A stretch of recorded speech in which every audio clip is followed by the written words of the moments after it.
कल हमने अष्टाक्षर शरण मंत्र पूर्व पक्ष निरासह इस ग्रंथ का विचार किया, जहाँ शरण मंत्र जो है उसकी साधन रूपता के विषय में भक्तिहंस में किए गए निरूपण के आधार पर प्रश्न उपस्थित हुआ, जिसे उत्तर देते हुए शेर राय जी ने यह स्पष्ट किया कि ये जो मंत्र है उसका हम उपयोग क्योंकि किसी प्रकार की विधि में या किसी प्रकार के सकाम फल को प्राप्त करने के लिए नहीं करते, इसलिए तंत्र में बताए गए जो मंत्र हैं उनके समान शरण मंत्र का स्वरूप हमारे मार्ग में नहीं स्वीकारा गया है।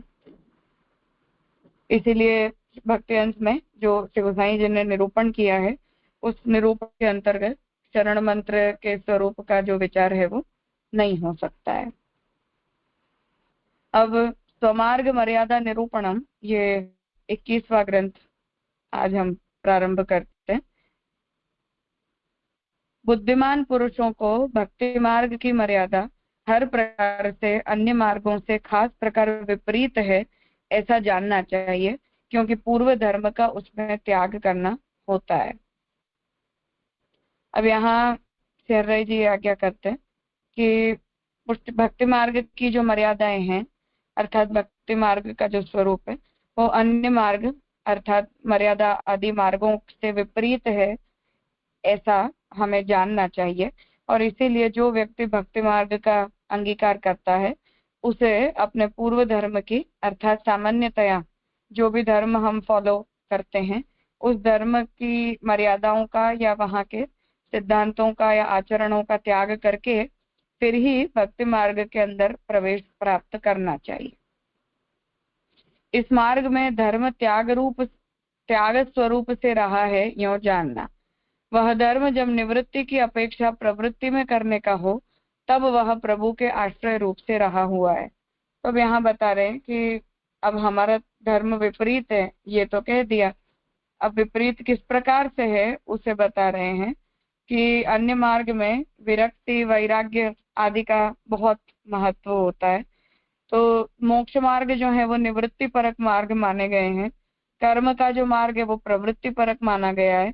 इसलिए ये बात बता रहे कि धर्म जब निवृत्ति की अपेक्षा प्रवृत्ति में करने का हो तब हमें भगवान के आश्रय रूप से यह मार्ग प्रवृत्ति मार्ग के रूप में प्राप्त होता है। इस मार्ग में सेवा मानसी जाननी और कर्म मार्गीय पूजा की अपेक्षा उसे भिन्न ही प्रकार की समझनी। तो हमारे लिए हमारे मार्ग में सेवा जो है वो मानसी रूपा है अर्थात चेतस्तत् प्रवणम रूप, जब वो सेवा सिद्ध हो जाए तभी वो सेवा जो है वो फल रूपा मानी जाती है। और ऐसी जो सेवा है उस सेवा के करते जो भी त्याग मार्ग हैं उन्हें हमें भिन्न और स्वतंत्र जानने चाहिए।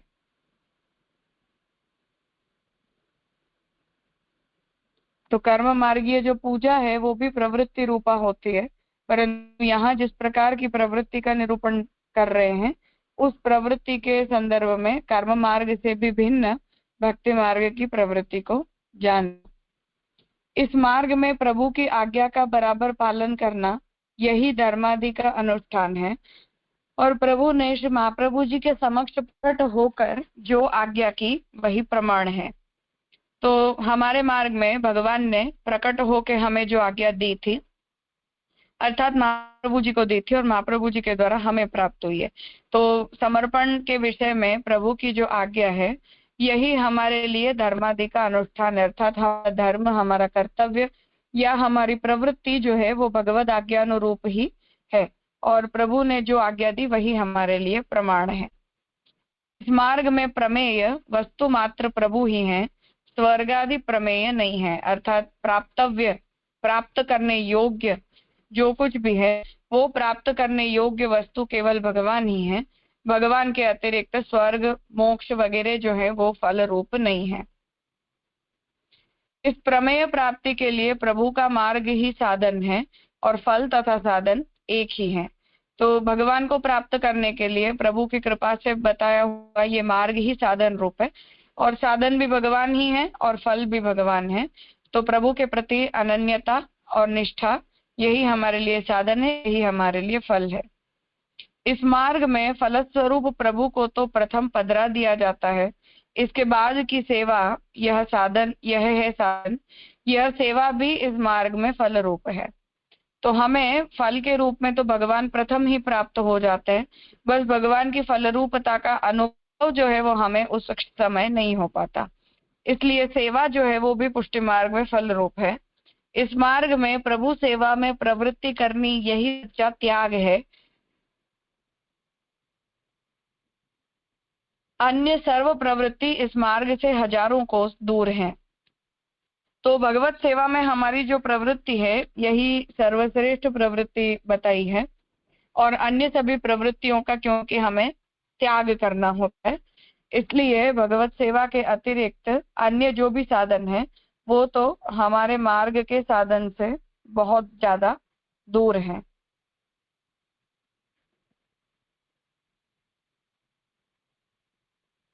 सर्व देह संबंधी तथा इंद्रिय संबंधी जो कुछ है वह प्रभु सेवा के खातिर है। तो हमारे देह संबंधी और इंद्रिय संबंधी हमारा जो कुछ भी प्राप्त है हमें, वो सभी वस्तु प्रभु की सेवा के लिए है। सिवा कृष्ण सेवा के देहेंद्रियों का अन्य कुछ भी विनियोग नहीं, वह इस वाक्य का भावार्थ है। श्री कृष्णचंद्र जी ने युद्ध भूमि पर अर्जुन से जो बात कही, इससे स्पष्ट होगा कि स्वधर्म सर्वधर्म त्याग रूप विरुद्ध कृति ही इस मार्ग में धर्म है। तो भगवान ने अर्जुन के प्रति यही बात कही थी कि जितने भी धर्म हैं उन सब का त्याग करके केवल और केवल भगवान की शरण का स्वीकार करना, यही शरणागति का जो अंतिम उपदेश भगवान ने अर्जुन के प्रति दिया, वही हमारे लिए एकमात्र धर्म है, सर्वोपरि धर्म है। युद्ध भूमि पर अर्जुन को उपदेश देने के मिस प्रभु ने यही बात बताई है, अर्थात जो उपसंहार है सर्वधर्मान परित्यज्य, वहां से ये बात स्पष्ट है। इतना समझ लो कि जिससे श्री कृष्णचंद्र जी के साथ संबंध स्थापित हो उसी को इस मार्ग में धर्म कहा है। तो जो कुछ भी हमें भगवान के साथ प्राप्त होता हो, वो प्राप्त हुआ जो फल है, वही प्राप्त हुआ फल जो है वो पुष्टि मार्ग में फल रूप है। इसके अतिरिक्त जो कुछ भी है वो सब कुछ जो है वो पुष्टि मार्ग में साधन रूप नहीं है, या पुष्टि मार्ग में उसकी हमें आवश्यकता नहीं है। भक्ति मार्ग दासत्व में स्थित है। भक्ति मार्गीय विधि विधान उस दास धर्म से है। तो हमें जो प्रथम धर्म प्राप्त होता है वो कृष्ण का दासत्व प्राप्त होता है, और दासत्व में ही हमारे सभी धर्मों का निरूपण है। भक्ति मार्गीय त्याग भी यदि गीता में अर्जुन के प्रति भगवत कथित आज्ञानुसार हो तो सफल होता है। तो हम जब किसी भी प्रकार का त्याग करते तो वो त्याग यदि भगवान के प्रति अनन्यता में परिणमित हो और कृष्ण के प्रति दासत्व में परिणमित हो, तभी उस प्रकार के त्याग का कोई उपयोग है। उसके अतिरिक्त यदि सभी वस्तु का त्याग किया जाए परंतु भगवान में उसके द्वारा कोई निष्ठा या अनन्यता प्रकट ना होती हो, तो उस प्रकार के त्याग का जो है वो कोई फल नहीं है। इसलिए शरणागति जो है वो हर प्रकार के साधनों का त्याग करके परिवसित होने वाला धर्म है। वास्तव में इस मार्ग को त्याग स्वयं ही इष्ट है, क्योंकि सेवा करने में आदर होने की वजह से अपने देहादिक की सेवा को किंचित भी अपेक्षा नहीं। तो हमारा जो मार्ग है इसमें त्याग जीव से अपने आप ही हो जाता है, अर्थात हमें जानबूझकर प्रयास करके त्याग करने की जरूरत नहीं पड़ती है, स्वतः ही त्याग हो जाता है। क्योंकि जब जीव सेवा परायण होता है तो सेवा संबंधी धर्म में उसकी निष्ठा विशेष होती है, इसलिए देहादिक्की जो है वो अपने किसी स्वतंत्र कार्य के लिए सेवक को कभी अपेक्षा बच ही नहीं जाती। तो इसमें अब आगे के श्लोक से डिफरेंस बता रहे हैं कि ज्ञान मार्ग में जो त्याग रहा है वह किसके लिए है, यह निश्चित ही न होने से व्यर्थ है, जबकि भक्ति मार्ग में त्याग तो सब कुछ प्रभु के लिए है। तो त्याग का प्रयोजन यहाँ स्पष्ट कर रहे हैं कि ज्ञान मार्गीय साधनों में जो त्याग बताया गया है वो अक्षर ब्रह्म के लिए, अर्थात अपने आत्मफल आत्मबल की सिद्धि के लिए जो है वो त्याग किया जाता है। उस त्याग का जो है वो अन्य कोई प्रयोजन नहीं है, और अंततः वो जीव जो है वो उस प्रकार के त्याग की फल रूपता की अनुभूति भी नहीं कर पाता, जैसा भक्ति योग में भगवान कहते हैं कि वो जीव को उस प्रकार के फल में कोई आनंद की भी विशेष अनुभूति नहीं हो पाती है। इसलिए जो त्याग है उसका जो प्रयोजन है वो वहां निष्फल ही जाता है। परंतु भक्ति मार्ग में हम जो त्याग करते हैं, अर्थात या सेवा में निष्ठा होने के कारण हमसे स्वतः जो त्याग हो जाता है वो भगवान के लिए किया जाता है, और उसका जो परिणाम है वो भी भगवत प्राप्ति रूप होने के कारण फल रूप है और उत्तम है। इसलिए ज्ञान मार्गीय त्याग के करते भक्ति मार्गीय त्याग की विशेषता का यहाँ निरूपण किया। कुछ पूछना है?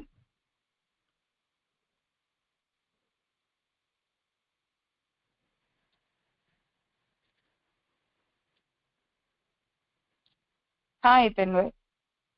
हाँ, धन्यवाद प्रणाम राजा।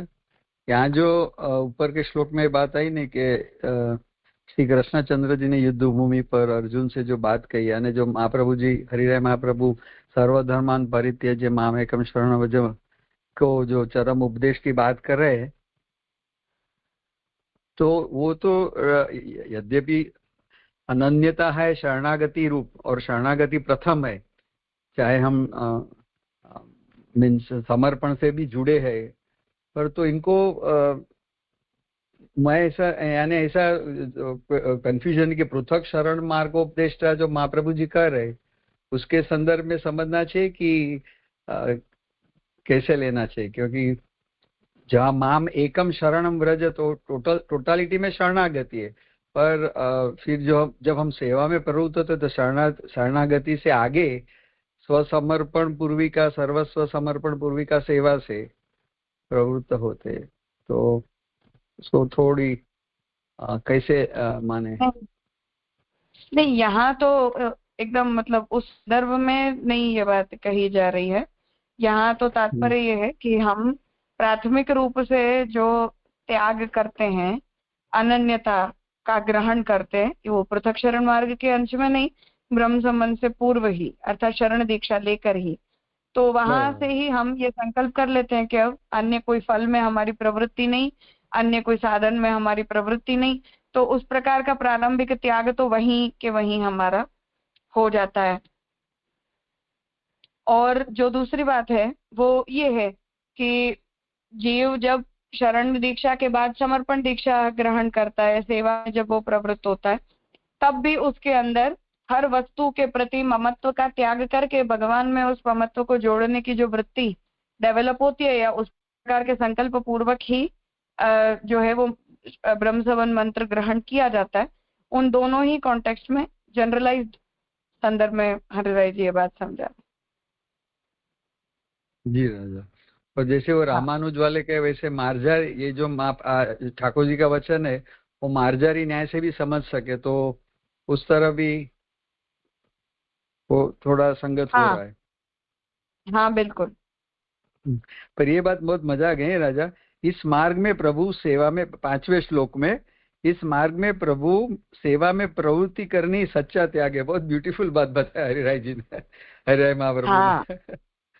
हाँ। प्रवृत्ति को निवृत्ति बता दी थी, यार सॉरी निवृत्ति ने त्याग बता दिया, और आगे कह दिया कि भाई निवृत्ति और हमें तो प्रवृत्ति में प्रवृत्त होना है, लेकिन प्रवृत्ति किस तरह की है वो मजा आ गई। सही बात है। प्रयोजन एक्चुअली हरिराय जी स्पष्ट कर रहे हैं ना, क्योंकि प्रॉब्लम ये है कि क्यों ये सब किया उसका भी तो जवाब होना चाहिए। अब ज्ञान मार्गी यदि करेगा तो आत्मनिष्ठ होने के लिए करेगा, अक्षर प्राप्ति के लिए करेगा, तो हमें जैसे लोग पुष्टि मार्ग की या भक्ति मार्ग की परंपराओं की, जैसे ज्ञानी लोग कर्म प्रवृत्तियों की ये निंदा करते हैं कि भाई तुम लोगों को तो तुम्हारे अंदर कैपेसिटी नहीं है, इसलिए तुम हमेशा इन सब में लगे रहते हो। अब ऐसी निंदा भक्ति मार्ग की होती है कि तुम लोग तो मौज मजे से ही रहते हो, तुम्हारे वहां कष्ट ही कहाँ है, तुम्हारे वहां कोई मेहनत ही कहाँ है, कोई त्याग का या संन्यास का पक्ष ही कहाँ है। तो ये सब ऐसे एलिगेशंस हैं या मिस इंटरप्रिटेशन है। तो त्याग का ये अपना एक फॉर्मेट है, इसलिए हरिराय जी इस बात को उस कॉन्टेक्स्ट में स्पष्ट कर रहे हैं। जी राजा, बहुत खूब। हाँ राजा धन्यवाद, प्रणाम। राजा ये जो हाँ लास्ट श्लोक भयो ना, तो वहां में ज्ञान मार्ग में जो त्याग रहा है वो किसके लिए है, यह निश्चित ही न होने से व्यर्थ है। तो ज्ञान मार्ग में जो त्याग रहे हैं वो खुद अहम के लिए त्याग रहे हैं फर्स्ट तो, और उनको मोक्ष की प्राप्ति की आवश्यकता है, तो व्यर्थ क्यों कहो है? गीता जी के संदर्भ से व्यर्थ का है, क्योंकि भगवान वहां ये कह रहे हैं ना कि ये साधन अपने आप में बहुत कठिन है और अंततः उसके द्वारा जो भी फल की प्राप्ति होती है उस फल के अंदर उस फल के आनंद का अनुभव करने की योग्यता ही जीव के अंदर नहीं रह जाती है। ऐसा करके भगवान ने स्वयं ही जो है वो उस साधन की निंदा की है, इसलिए वहां से ही ये बात हरिराय जी कह रहे हैं कि वो यूजलेस है। ओके, गीता जी को रेफरेंस लिए। ओके, हाँ, भक्ति योग में जो अर्जुन ने पूछा आपको आपके सगुण रूप का उपासक पसंद आता है या निर्गुण रूप का उपासक, वहां जो भगवान की आज्ञा है ना उस संदर्भ से ला रहे हैं कि वो, क्योंकि आप किसके लिए त्याग रहे हो, अर्थात आपको जब फल मिलेगा तब फल का अनुभव करने योग्य तो आप रहोगे ही नहीं। तो जब आप रहोगे ही नहीं तो ये सब अल्टीमेटली आपने किस लिए, उसका तो कोई जवाब दुख निवृत्ति के अतिरिक्त सुख प्राप्ति के संदर्भ में तो अवेलेबल ही नहीं है ना, इसलिए। जी राजा, क्लियर है, प्रणाम। हाँ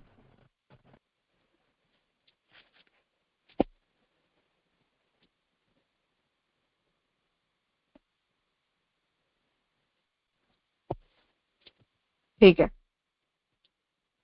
आगे हरिराय जी आज्ञा कर रहे हैं।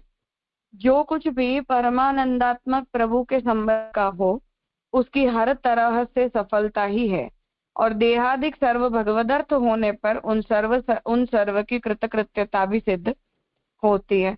तो अब यहाँ सिद्धांत रस से मैं गंगा जी के संबंध से होने वाले जो फल की श्री महाप्रभु जी ने चर्चा की है उसे हरिराय जी बता रहे हैं कि जिस किसी वस्तु का भगवान के साथ संबंध होता है वो वस्तु तो परमानंद रूप हो जाती है, और परमानंद रूप हो जाने के कारण हर तरह से परमानंद रूप हो जाने में उसकी सफलता है।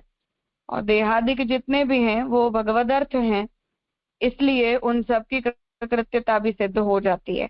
तो हम त्याग की बुराई इस दृष्टि से करते हैं कि भगवत संबंध जिस किसी वस्तु का हुआ है उस वस्तु का त्याग करना तो फल को ठुकराने वाली बात होती है। तो त्याग की निंदा कृष्ण संबंध होने के कारण है, और जो प्रवृत्ति है वो भी कृष्ण के साथ हुए संबंध की प्रशंसा के अर्थ में है। इसलिए जो कोई भी वस्तु हमारे पास है उस वस्तु का यदि प्रभु के साथ संबंध होता है तो वो वस्तु धन्य हो जाती है, इसलिए उसमें निंदा की या त्याग की कोई चर्चा भक्ति मार्ग में नहीं की जाती है। सर्वत्र प्रभु के धर्म के ही विचार आया करते हैं, अतः ऐसे भक्त को सर्वत्र भगवान ही स्थित हैं ऐसा भाव स्फुरित होता है। इंद्रियों का संबंध और अन्य पदार्थों का संबंध इस भगवत बुद्धि से नष्ट हो जाता है।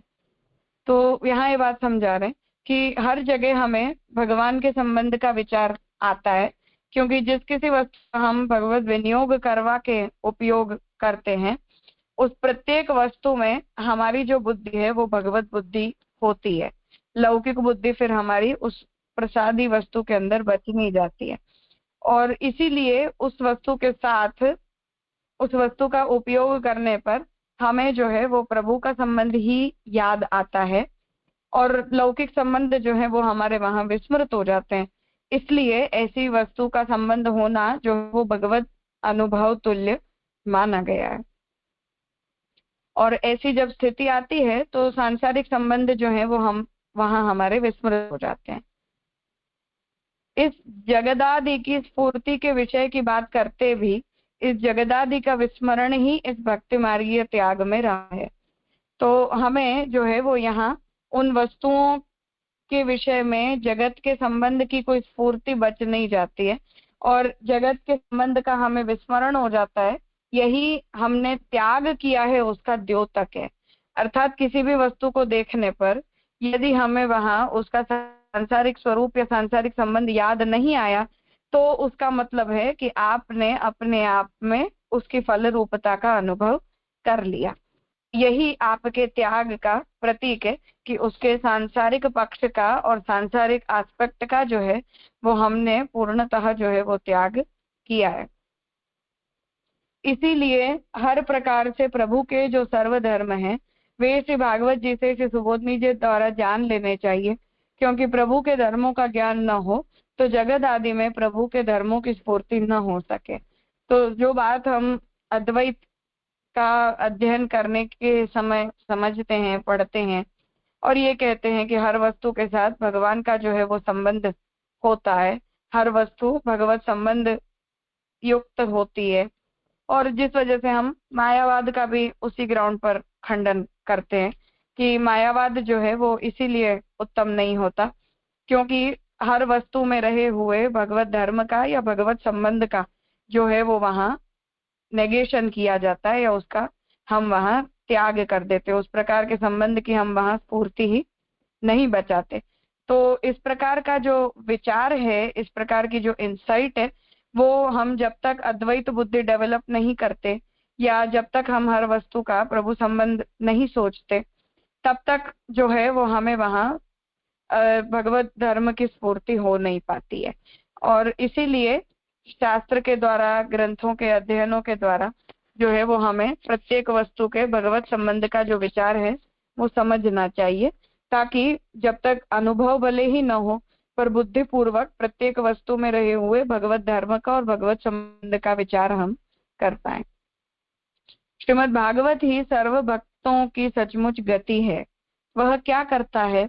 अपने अलौकिक स्वरूप बल से हर प्रकार से भक्त के संसार का अहंता ममता बुद्धि से जिन सांसारिक पदार्थों में आसक्ति रही हो उसका नाश करता है, प्रभु के धर्मों का बोध कराता है, भगवत भाव से परिपूर्ण ऐसे भाव का दान करता है, अपने बल से भक्ति के समग्र प्रकार ज्ञान देता है और प्रपंच जगत आदि की स्फूर्ति से युक्त जो हैं उनके संबंध में उसके विस्मरण रूप इष्ट अर्थ को सिद्ध करता है। भक्ति की सिद्धि में भागवत की जो उपयोगिता है उसका यहाँ से हरिराई जी निरूपण कर रहे कि हम सभी भक्तों की जो है वो भागवत ही गति है, इसीलिए महाप्रभु जी ने भागवत को भक्ति शास्त्र कहा है। तो भागवत के अध्ययन से क्या होता है? तो उसकी फल रूपता आप बताते हैं कि भागवत का जो अलौकिक अर्थात भगवत नामात्मक जो भागवत का स्वरूप है उससे जितने भी भक्त हैं वो उनके सांसारिक अहंता ममता बुद्धि का नाश होता है। कैसे होता है? तो प्रभु के धर्मों का हमें सर्वत्र बोध होता है और भगवत भाव से परिपूर्ण ऐसा जो भाव है वो हमारा भागवत के अध्ययन के द्वारा, चिंतन के द्वारा दृढ़ होता है। और ऐसे भागवत के बल से भक्ति के जितने भी प्रकार हैं अर्थात भक्ति का स्वरूप, भक्ति के साधन, भक्ति में होने वाले दोष, उन सब का हमें पूर्णतः ज्ञान होता है। और फिर भगवत संबंध होना या भगवान के संबंध में सांसारिक वस्तुओं का त्याग करना, समर्पण करना, इन सभी विषयों का भी हमें वहीं से पूर्णतः ज्ञान होता है, जिसके परिणाम स्वरूप जागतिक अर्थों का विस्मरण होके हमें भगवान के धर्मों की और प्रभु के स्वरूप की जो है वो स्फूर्ति होती है, जो भक्ति मार्ग में फल रूप है या निरोध रूप है। ऐसा भागवत का यहाँ उपयोग भक्ति सिद्धि के लिए श्री हरिराय जी समझा रहे हैं। पूछना है कुछ?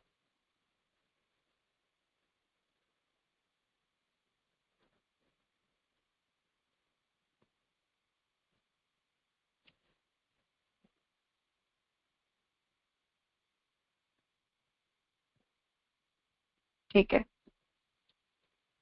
इस श्रीमद् भागवत शास्त्र का यदि ज्ञान हो तो फलदायक होता है, परंतु इस ज्ञान में गुरुचरण का आश्रय हेतु रूप है। तो 17वें श्लोक में आपने ये आज्ञा दी कि भगवत के ज्ञान से ही हमारे अंदर भक्ति सिद्ध होती है और जो निरोध का स्वरूप जो महाप्रभु जी बता रहे हैं ऐसा निरोध भी हमारा भगवान में भागवत शास्त्र द्वारा ही हो पाता है। परंतु भागवत के वस्तुतः स्वरूप का या भागवत के अर्थ का जो ज्ञान है वो गुरु के कृपा बल से ही होता है। श्री गुरुचरण का आश्रय तब होता है जब उनकी भक्त पर कृपा होती है। श्री गुरुचरण की कृपा के लिए उनके निकट उनकी सन्निधि में रहना चाहिए। पास रहते हुए भी गुरु संबंध शिष्य से रहना चाहिए। यह गुरु शिष्य संबंध भी तभी शक्य होता है जब श्री गुरुचरण की सेवा की जाए। तो गोपीनाथ जी ने साधन दीपिका में भी गुरु की सेवा, गुरु का संग, गुरु की परिचर्या, इन सबको भक्ति मार्ग में साधन रूप बताया है। उसका मूल जो प्रयोजन है वो यही है कि भगवत संबंध का जो स्फुरण है वो हमें गुरु के संग से होता है और वहीं से हमें जो है वो ये सभी सिद्धांतों का ज्ञान भी हो पाता है। तो जो महाप्रभु जी जो हैं, जिन्होंने हमें भागवत के अर्थ का ज्ञान करवाया सुबोधिनी टीका के द्वारा, तो वहां यदि हम सुबोधिनी का अवलोकन नहीं करते हैं तो हम जैसे सामान्य मनुष्यों की बुद्धि की ये गति नहीं कि हम भागवत के गूढ़ अर्थ को समझ पाए या भागवत में से भक्ति के स्वरूप का हमें कोई भी प्रकार से ज्ञान हो पाए। तो उस दृष्टि से महाप्रभु जी के संग में रहे बिना या महाप्रभु के लेखन को पढ़े बिना जो है वो हम भागवत के अर्थ को जान नहीं सकते और बिना भागवत के भक्ति की नहीं जा सकती। इसलिए उसे यहाँ साधन के रूप में बता रहे हैं। सेवा तभी सिद्ध होती है जब गुरुदेव जिस प्रकार आज्ञा करें उस प्रकार की जाए। अमुक विधि से सेवा करना ऐसा नहीं है, यह तो दास धर्म है। इसलिए जिस प्रकार की आज्ञा उसी प्रकार का कर्तव्य है, इसमें कोई शास्त्रोक्त विधि नियामक नहीं। तो महाप्रभु जी ने सेवा कृतिर गुरोर आज्ञा बाधरंभ हरिच्छया, ये वचन के द्वारा जो है वो गुरु की कृपा को जो है वो साधन के रूप में बताया है और गुरु की मार्गदर्शन में सेवा करनी चाहिए, ऐसा जो प्रारंभिक उपदेश है वो उसी दृष्टि से दिया गया है। क्योंकि हमारी जो बुद्धि है वो भगवान के स्वरूप का या प्रभु के मर्यादा का जो है वो ध्यान रख नहीं पाती है। तो ऐसी स्थिति में यदि हम मनगढ़ंत रूप से कोई क्रिया करें तो उसमें दोष होने की संभावना बनी रहती है। इसलिए प्रारंभिक स्थिति में जब तक भगवत भाव की स्फुरणा स्वतः हमारे हृदय में न होने लग जाए तब तक जो है वो हमें गुरु की आज्ञा अनुसार ही भगवत सेवा करनी चाहिए, ऐसा यहाँ आप निरूपित कर रहे हैं। किसी भी तरह अपने गुरु प्रसन्न कैसे रहें ऐसा किया जाए, यही हितकर। गुरु यदि प्रसन्न हो तो सकल फल सिद्ध ही समझने, इसमें किसी प्रकार का संदेह न लाना। तो शास्त्र भी जो है वो इस विषय में ये आज्ञा करता है कि गुरु जो है उनके बताए हुए प्रकार से सेवा साधन आदि करने पर जो है वो उत्तम फल की सिद्धि होती है, प्रसन्न रहते हैं, दोष होने की जो है वो वहां संभावना नहीं रह जाती।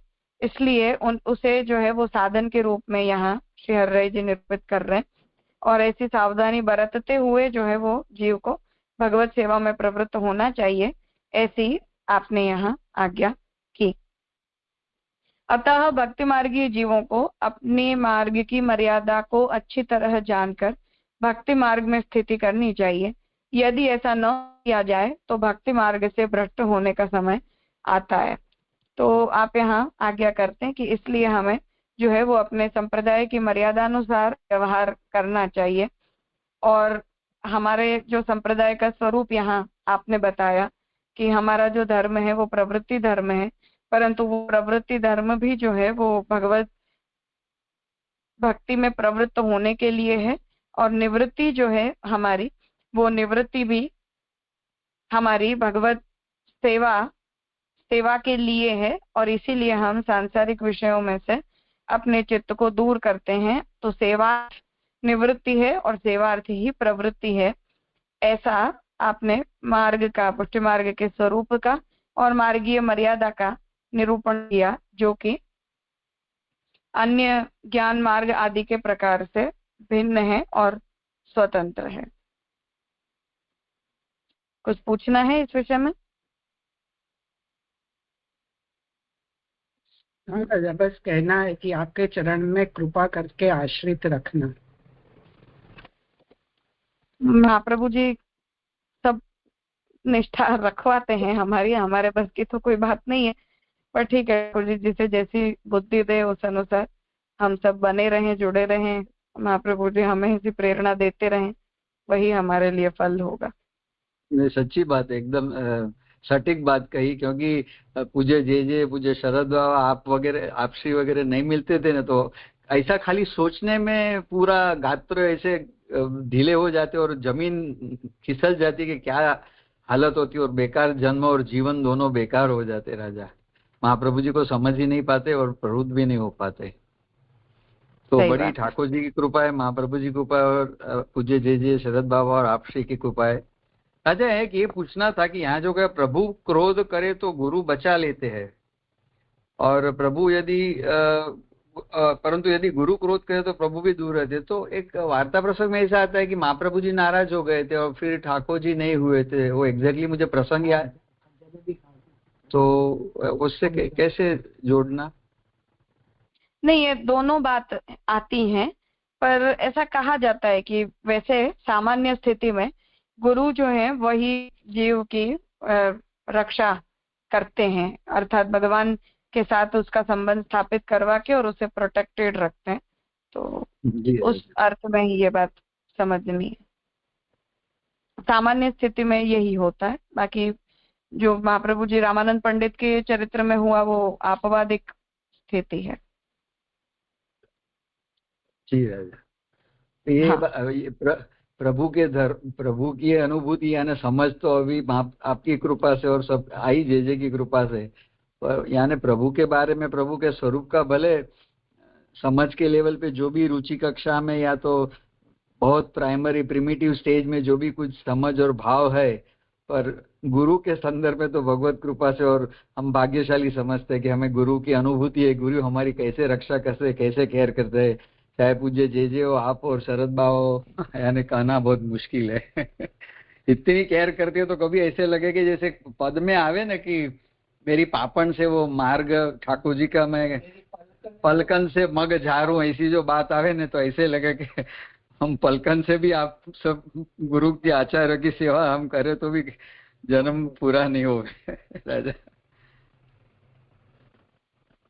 बस ठाकुर जी की कृपा है, सबकी बुद्धि अपनी ऐसी लगाए रखें। बाकी देख ही रहे हैं हम हमारे मार्ग की स्थिति कैसी चल रही है। ठाकुर जी रक्षा करते हैं तो सब ठीक चलता है। Yes.